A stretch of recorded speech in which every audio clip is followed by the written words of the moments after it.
So, hello again, Joshua here. Burnt offering.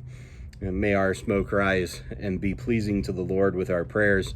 As indicated way back in my first episode, I wanted this to be a community thing. I wanted this to be more than just me.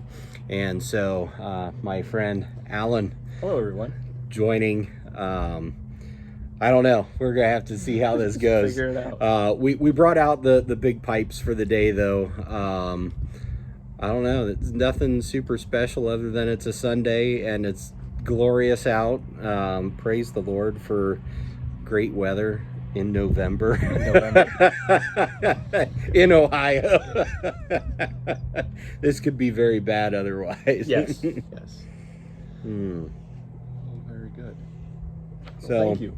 yeah, Thanks for glad inviting me. Yeah, no, I'm glad you were able to randomly come over on a Sunday afternoon. Because, I like to plan things out. I just, the mood strikes me. Nope, we got to do it today. Good.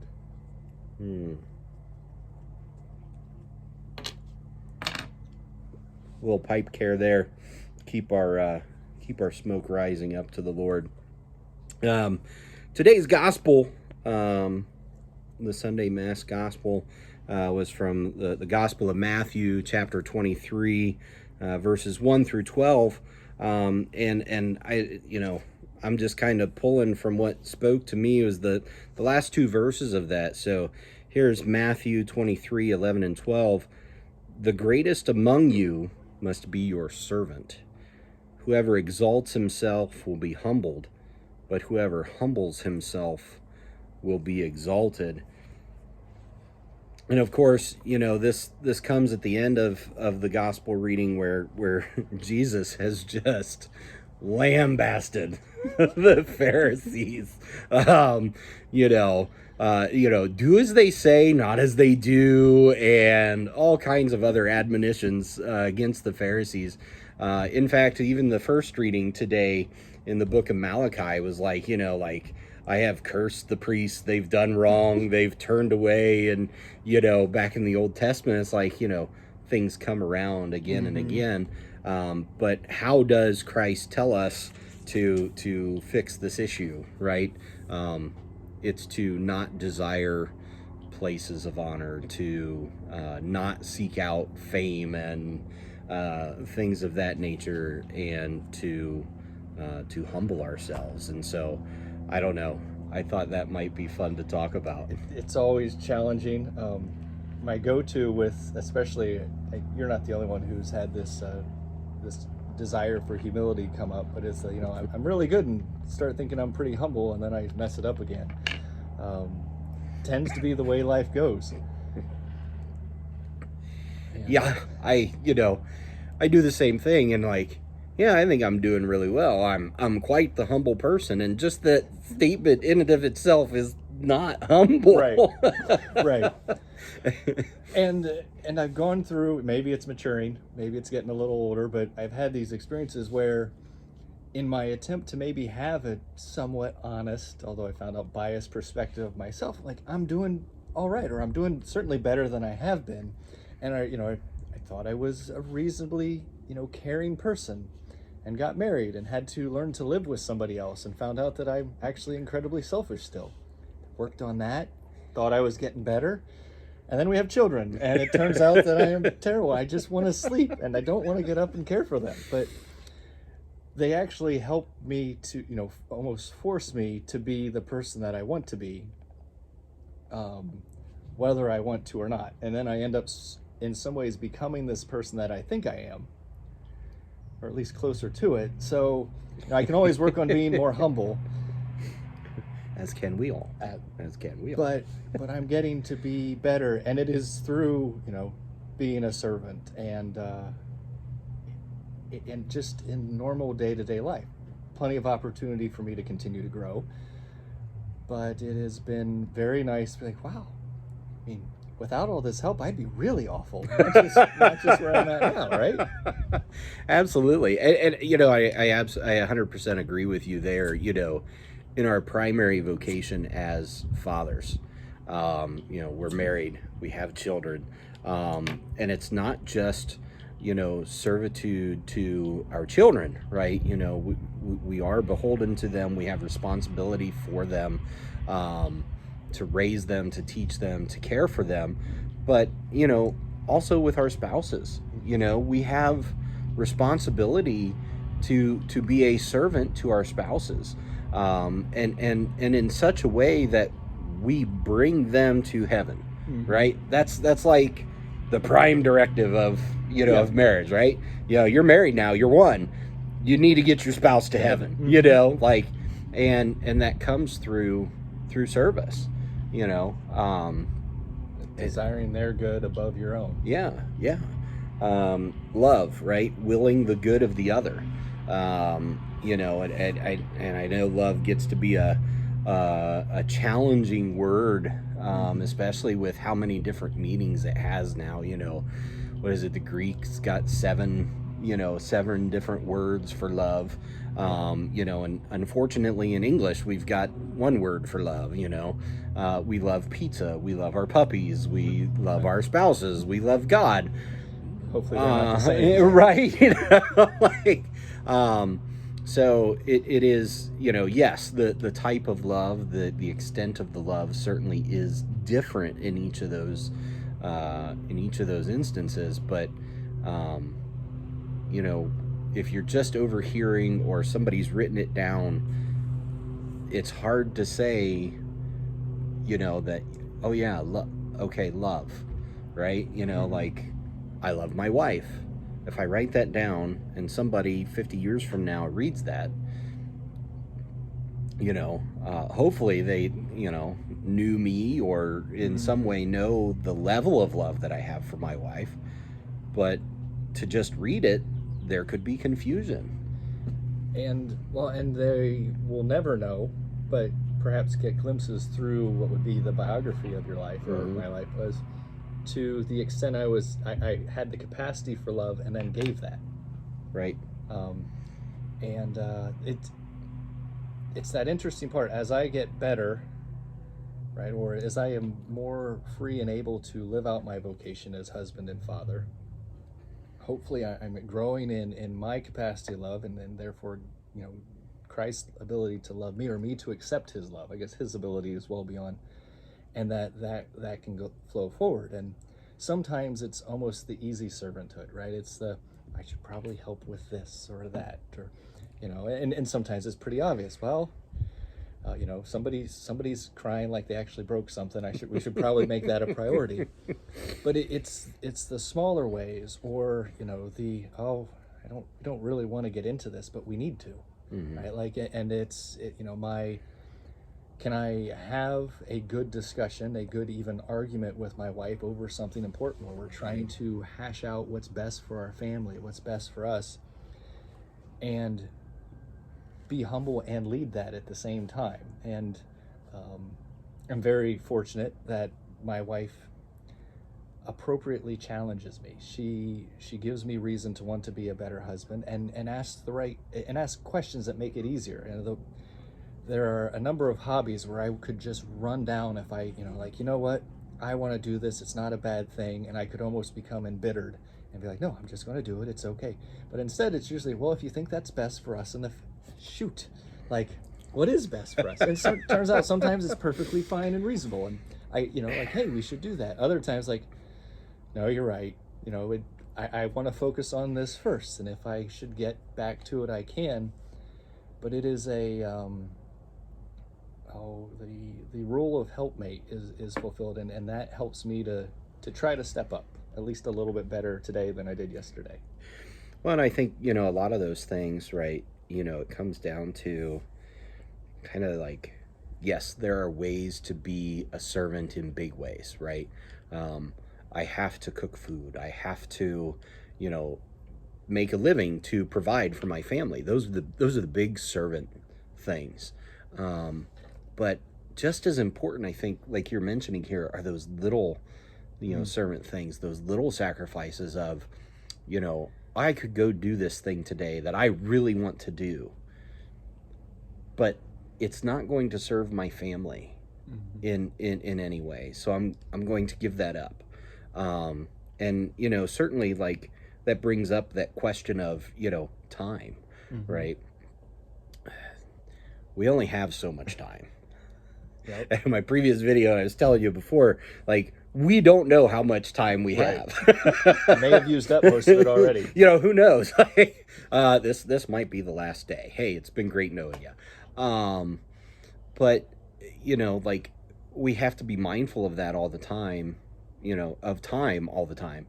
How much time am I putting into me? And how much time am I putting into my wife, my kids, my family? Am I being equitable? Am I being, the father, the husband that I'm supposed to be, so that my wife, my kids, make it to heaven? Yep. That's the goal. That's the plan. It is. And it helps that, like, that part we're both on the same page. So in all of these discussions, all of this work, all of just living, it's like, well, does the end challenge is this really for our ultimate good, which is to get each other and our children as best we can to heaven. Funny enough, this actually brings me to how I got into pipe smoking, which is rather there we go. seems appropriate. And also the role of having other good men who are striving to be good husbands and good fathers that I learned from, and to touch back to the beginning, who have sort of recognized my own capacity to be a half decent or a good man, so I can contribute. I help them, they help me, and we all end up going home to be better, I hope, there. And the ongoing irony of it is that most of us are then fairly busy, and it's hard to hang out with each other because we're trying to be good husbands and fathers. But it works well together. A couple years ago, one of my friends had this great idea that we should get pipes for Easter. It was not that long after Ash Wednesday, so we're still early Lent. Like, hey, like, that sounds terrific. What a great way to celebrate. Let's do a quick double check, make sure that's works with our family, works with isn't going to lead to undue marital strife. And both our wives, I think, thought we were a little ridiculous, but yeah, fine. We're reasonably responsible. We can go ahead. And while it gets to be Palm Sunday, neither of us have done anything on this. Like, well, we will. We'll get through Easter. We'll go get them. So we went and we got pipes. Had a wonderful time, kind of having that shared experience, and I've met other people who locally who also had pipes. Like, oh, this is fun. What I've really enjoyed is the forced leisure of the activity. So on the one hand, this is something that I like. My wife likes it enough to tolerate, like it's more, but this is my thing. She, but you mean she's not going to sit down and have a pipe with you? She's not, but she Okay. will sit down with me outside. Yes. We'll just monitor which way the wind's blowing, and that's fine. Fair enough. But not that long after, there were 3 Sundays in a row. Of course, I'm excited about the new highway. So I'm sitting out on the porch, and each time a different one of our children, a different one came and just wanted to see, well, I'm playing with fire in this little thing and what's going on. And there was a great 10 to 15 minutes where we just sat and were together. And that was wonderful. Like, okay, this vice is going to stay. Because it was There's value. There was value, and it was as much as it is something that I enjoy, it's something that actually has then helped our family. Now, are there other ways to do that? Yes. But what are the ways that I stop and spend time in a good, joyful manner that help me to be the man that I'm supposed to? And some of that, I think, is just good, enjoyable leisure. And the fact that my kids think it's interesting and will spend some time with me, and we're not worried about doing anything. We're really just wasting time well together. And then, of course, they're kids, so after 10 to 15 minutes, they are done with anything, and they run off. Like, this is nice. And you get, especially like how this evening's going to be, or today, like, yeah, we want to sit out on the porch. I have a reason to just sit there. And so even our hobbies, even the pleasures of this world can help us, I think, to fulfill that unique vocation we have as an individual striving to get to heaven, to know Christ better. and it's not just the work and the struggles, but it's the joys as well. And I have, I said, pipe smoking in particular is always going to have a soft spot in my heart because of that sort of combined introduction and experience within the family. It also turns out it's a really great way to hang out with other guys that I like hang out with. So I'm very thankful for it. Well, I have to agree with you there. It certainly is it is a forced recreation, a forced time of sitting down. Because with the pipe, it's not like a cigarette. You're not gonna just like light one up and go walk and do something, or whatever. And it's not a quick activity. Mm-hmm. Like you have to be mindful of it. You have to be intentional about it. And so much of what we do in our day-to-day lacks that. Mm-hmm. And so much of what we do today, how people in general, we live our lives, frantic and like well, we got the next thing and the next Mm-hmm. thing and the next thing, we got to go, we can't, come on, let's go, to slow down, to sit down and relax with a pipe, with a drink, with a friend specifically, is not only good for ourselves, right? But you talk about that shared experience you've had with your children around the pipe, which can be like, you shared what shared experience with children, but that ongoing experience that they have with Mm-hmm. it, they see you taking time to, hey, I'm gonna sit down, Yeah. and maybe you've got your Bible out while you're smoking, or you're having the conversations with your wife, and that is a beautiful thing for young people to see. Oh, we do need to stop. We do need to Mm-hmm. take time. We do need to put an effort into leisure. Yeah. It's important. And there's a nice, like, dad's doing his thing, but he's not completely removed. And Right. and sometimes, like everything, as a husband, as a father, you need your respites, you need your breaks to rejuvenate. And this has been one that I can be available yet also a little bit distant, which is a neat fatherly role anyway, right? Right, Like, right. he's doing something interesting. It's also something I will have to manage well, because they're going to see me doing it. And some of them may be interested later, some of them may not. They're definitely interested in the play with fire part, but that's fire. also fire. kids. Yeah. Not just kids. Fair enough. Yeah.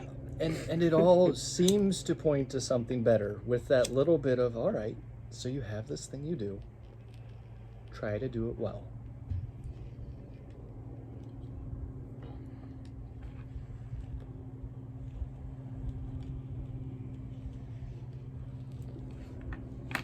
And that, and not just to do it well, but again, in moderation, right? Like, it would be another thing if you were sitting down every single day, to smoke a pipe, or, hey, I'm going, constantly leaving every day, every night to go smoke a pipe with someone.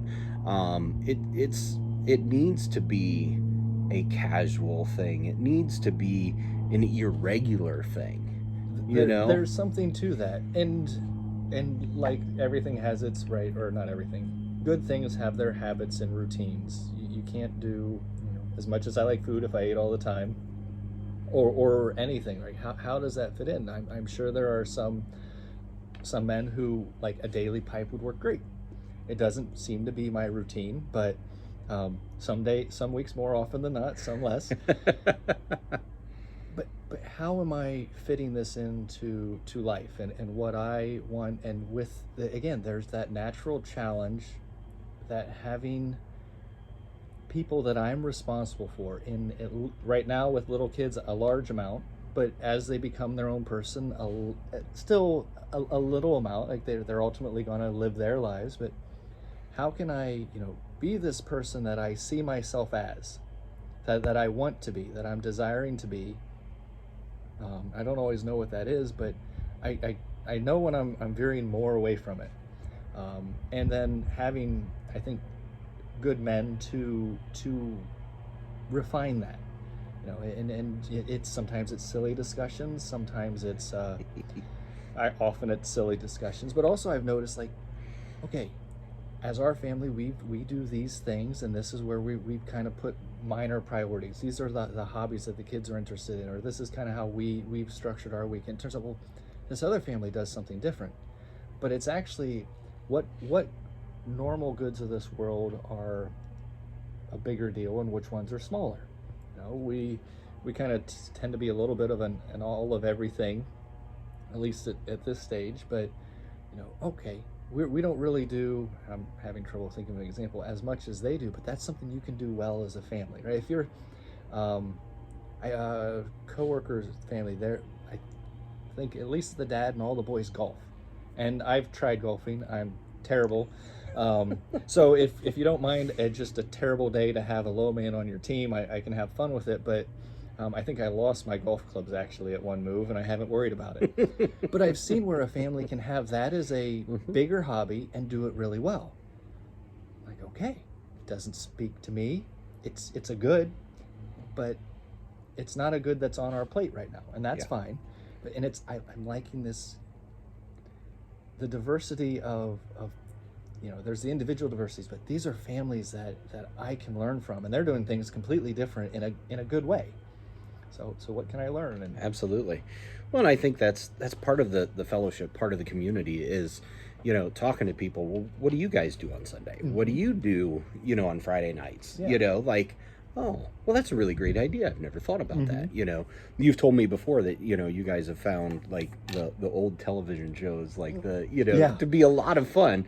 Roy Rogers is huge at our house. I think black and white cowboy shows, it's just a terrific fun. And so our 3-year-old will run downstairs, get his plastic revolver and well-used cowboy hat, and come back upstairs and like, all right. And even that, right? How do we do it enough that we have fun with the interest? But it's one of those things that would absolutely wreck our family if it was an every night. Right. And okay.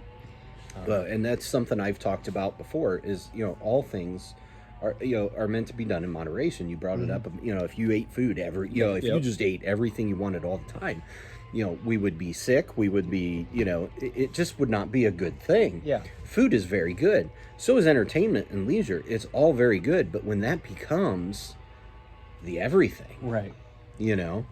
So we just, you really have to be mindful of all of that.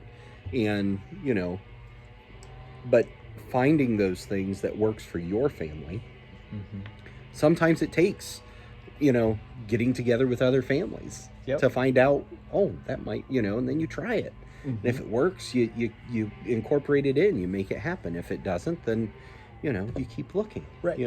And like everything, there are some really good things that just won't work, or just don't work. Maybe it's now, maybe it's ever, or whatever. And that's fine. Not thinking of great examples, but I know there's, and especially, I've had these days where I'll be, especially at work, and I'll think of something, ooh, that would be neat to do. Like, maybe we could do that this week, and I'll get home, and I'll suggest it, and it'll be pointed out the reasons that would be difficult, if not impossible. I'm like, all right.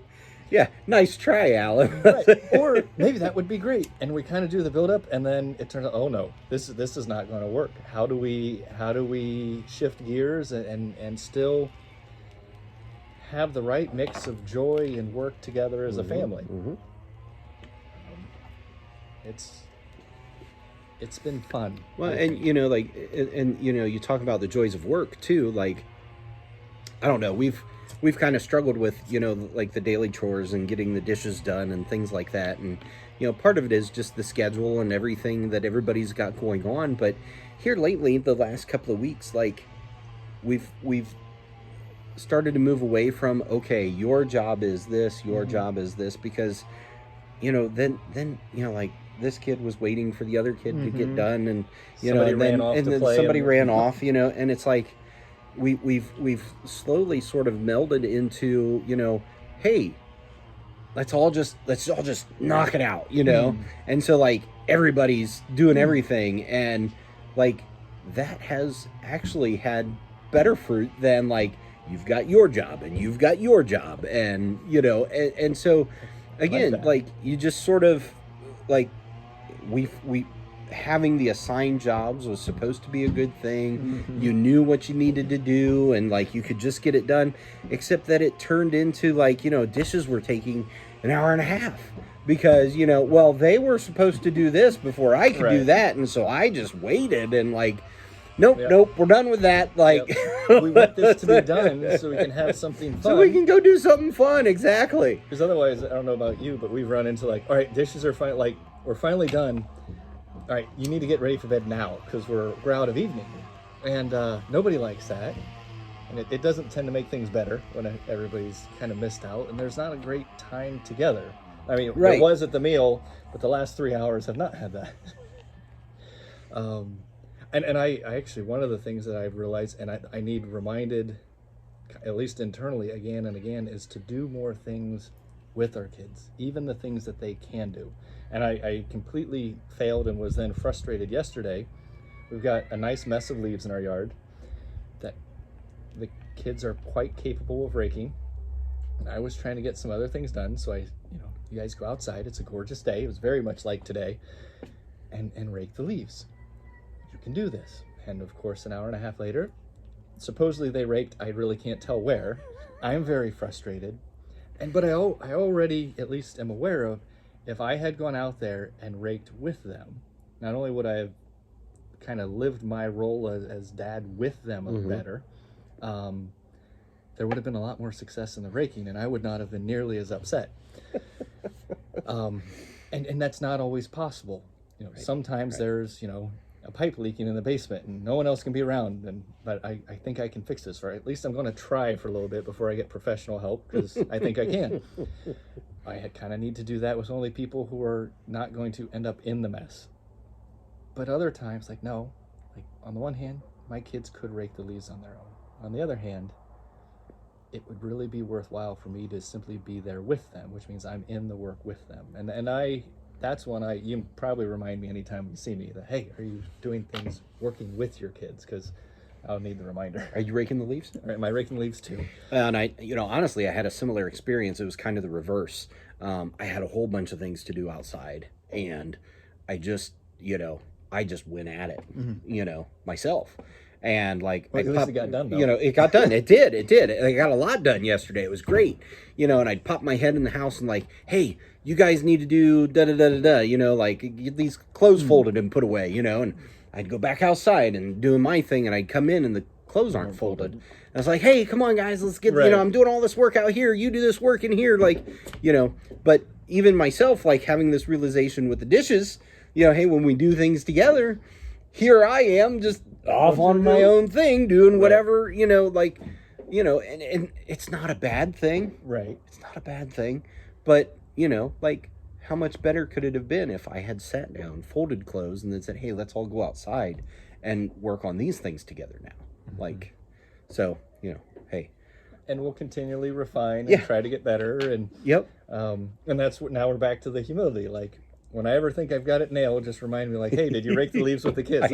I know. Well, I'll try to again tomorrow, because we will have more leaves tomorrow.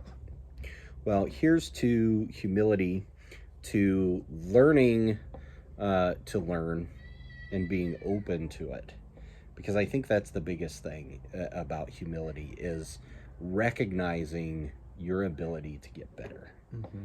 Even when you think you've got it figured out. So, to getting better. And may God continue to bless all of you and your family. Alan, I really appreciate you stopping by. It was a lot of fun. So I'm hoping to kind of, keep doing this, have guys come join me and just share bits about their lives and, whatever. This is great. Thank you. Absolutely. Thank you. God bless everyone. God bless everyone.